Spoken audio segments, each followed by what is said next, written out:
Hello students, good morning. How are you all? I hope all of you are very good and safe at home. Have you enjoyed your summer break? I know each and everyone had enjoyed your summer break and performed your activities very well. Keep it up. So there are few points which I want to share with you. Number 1, keep your notebooks updated. Do your homework daily on a regular basis. Revise your work thoroughly so that in the coming months you have your term 1 paper. You are well prepared for your exams.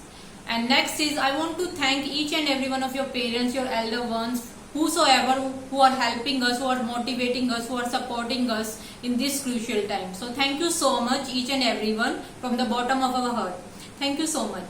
So have you remembered what was the last topic in our class? Yes, tell me. Anyone? Yes, that was chapter 4, soil erosion and conservation.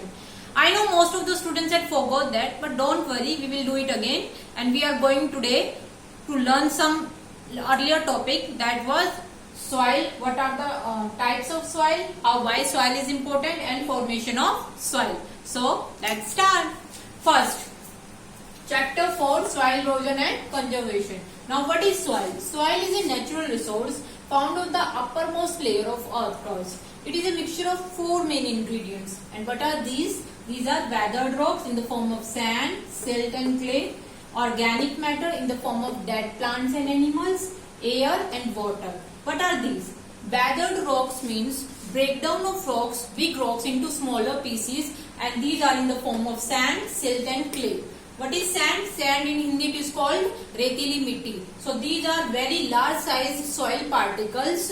These are very harsh and little bit you can say in texture they are rough, and they do not allow they allow water to flow through them easily. In others, next is silt. Silt is medium sized soil particles as compared to sand. They are slippery in touch and they do not allow water to flow them easily. They allow water to flow them easily. They do not allow water to flow them easily. Next is clay soil. Clay soil is little bit slippery in touch, and when they dry, they become very heavy and they are not good for the growth of plants. Another one is loamy soil. What are loamy soil? Loamy soil is a mixture of sand, silt and clay soil, and it is the best soil for the growth of plants.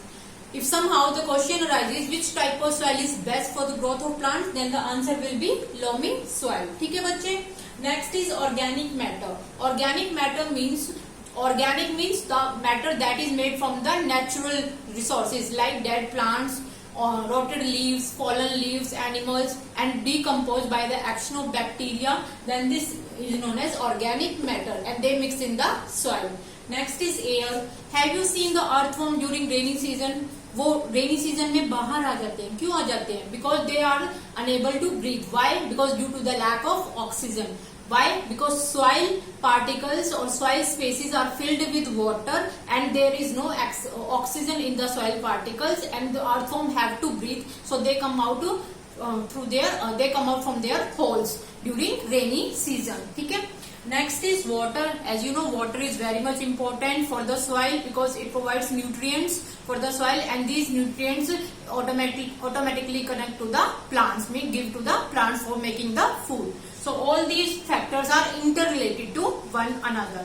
Now the next question arises, why soil is very much important? As I told you, soil is very much important because it helps in growth of plants, and plants provide us oxygen, food, and without them there will be no life. So all these factors are interrelated. ठीक है? Next is formation of soil. How soil is formed? Millions of years ago, Earth was covered with big rocks. By the continuous heating and by the continuous cooling, these rocks break down into smaller pieces, or you can say the rocks get cracked. By continuous wind and flowing water, cracks get widened. वो जो cracks हैं, जिनके अंदर पत्थर के अंदर cracks आने के बाद continuous wind and flowing water, or you can say natural disasters के कारण like floods, earthquakes, they get widened. वो और ज़्यादा फैलने लगे. With the passage of time, rocks breaks down into pieces. These rocks further break down into smaller pieces in the form of sand, silt, clay, pebbles were formed.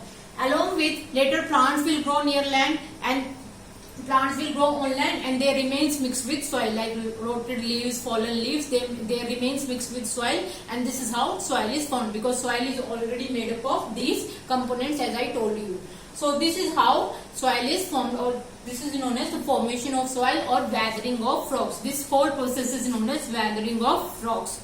I hope the content is clear to you. Go through the chapter, read the content carefully. Still, if you are facing any problem, you are most welcome. Tomorrow we will discuss about soil erosion. What are the causes of soil erosion? What are the effects of soil erosion? What is deforestation? Everything we will discuss in our next class. Till then, be happy, be safe. Bye-bye.